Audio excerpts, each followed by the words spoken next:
Ek was nou vroeër in 2012 in Januarie in die Suid-Vrystaat en daar op Springfontein het ek in die begrafplaas 'n draai gemaak. Dis nie 'n begrafplaas wat baie besoek word nie. Dis bietjie van die pad af, daar's nie 'n mooi pad soontoe nie, so stofpaadjie met jy weet hoe om uit te kom. Dis nou net buite die dorp, maar nog steeds. En soos ek my familie was in die konsentrasiekamp en natuurlik ons weet van die geweldige sterftes wat daar plaasgevind het, maar dit het my laat baie diep dink oor, want jy kom dan as daar 'n muur en net rye en rye kindertjies en hoe oud hulle was, 2 maande, 6 maande, 8 maande, jaar 2 maande en so aan en so aan. Al hierdie ou klein kindertjies en hulle het almal nie net van 'n gesonde blakende lewetjie gegaan en die volgende dag oorlede nie. Daar was baie lyding. En laat jou besef die vyand wat hierdie laat geskied het en maar net laat aangaan het. En hulle het nie almal in een dag sterf nie. Maar so 20 in 'n week soms en so aan. En die ou klein graffies en die vyand wat dit maar laat aangaan het. En dan kyk jy so, dan's daar unknown British soldier. Unknown British soldier. Grafte een na die ander. Dan dink ek aan die moeders in Brittanje, in klein afgeleë dorpies, wat aan hulle seuns daai finale groet moes gee. Maar waarheen is die kind nou op pad? Ergens in Afrika het die koning beveel hulle moet gaan veg. Teen wie? Is dit iemand wat ons land bedreig? Nee. Ons is besig daar om net 'n wêreld te verower en dis nou deel van die storie. Natuurlik weet ons nou as gevolg van die minerale wat hulle graaf wou gehad het, moes hulle hierdie opofferinge maak en hulle eie mense so laat sterf en die dood bring aan die mense wat hulle wel ontdek het, wat hulle oorgeneem het. So, hier's nou die gedagte wat by my opkom en wat ek wel deelgeneem het. Dit is nie dat die gedagte nou by my opgekom het nie, maar dit het weer eens die gedagte by my opgeskerp. En dit is, my ouma was in die konsentrasiekamp direk betrokke daarbey. My ma was nie deel van daai storie nie en ek ook nie.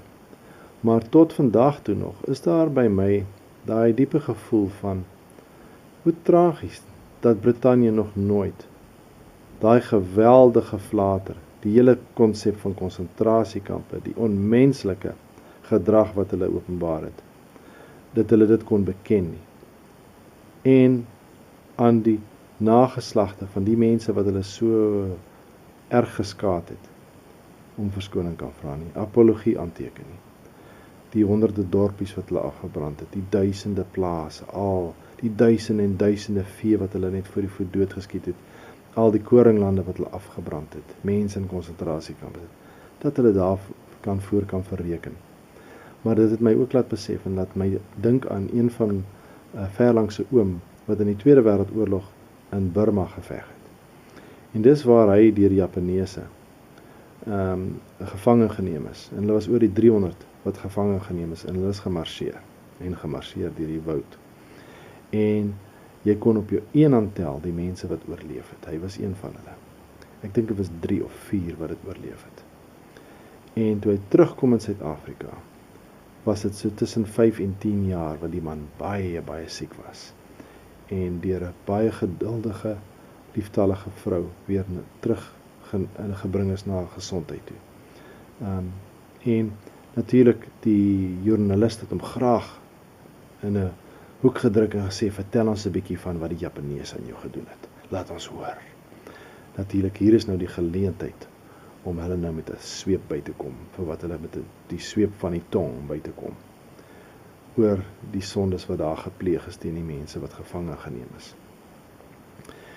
En die oom het altyd gesê, jy weet, ek weet nie van 'n nasie wat nog nie een of ander sonde begaan het teenoor sy buurnasie. Hierdie was nou die laagtepunt vir die Japaneese gewees. Maar ek dink nie dis goed om dit uit te blaker nie. En daaroor gaan ek nie vir julle nou vertel wat hulle gedoen het nie. Ek gun hulle om daarvan te herstel. Van hulle is ook 'n wonderlike nasie. Hulle dra 'n masker as hulle verkoue het. Kyk hoe bedagsaam is dit. En dis waar hy dit gelaat het. Nou wat ek wel gedoen het, is ek het al was al in vergaderings met meerendeel swart mense in die vergadering uit Suid-Afrika, mense wat diep geraak is deur die apartheid situasie, waar die land uit is, families verdeel is en baie swaarigheid moes beleef as gevolg van apartheid. En daar, namens my mense, het ek daarvoor om verskoning gevra vir hulle. Want ek weet hoe dit voel. As gevolg van wat die Brit aan ons gedoen het, weet ek, ja, hier is nou my geval, waar my mense ander geskaad het. En ek daarvoor verantwoordelik is, om daai sentiment uit te dra. Natuurlik kan die Britte sê, maar ek het niks daarmee doen gehad nie, dis 3 geslagte lede. Hoekom kom jy nie bietjie by en gaan aan met jou lewe nie? Dis nie waar dit gaan nie, dis diep sentimente wat 'n mens erkenning voorgee. En in daai selfde lig voel ek, dit is my deel van die lewe en 'n belangrike ding vir my, om ook aan my mede-Suid-Afrikaners daardie gevoel van empatie, simpatie en begrip te toon en respek vir wat hulle moes ervaar onder die hand van my vriende.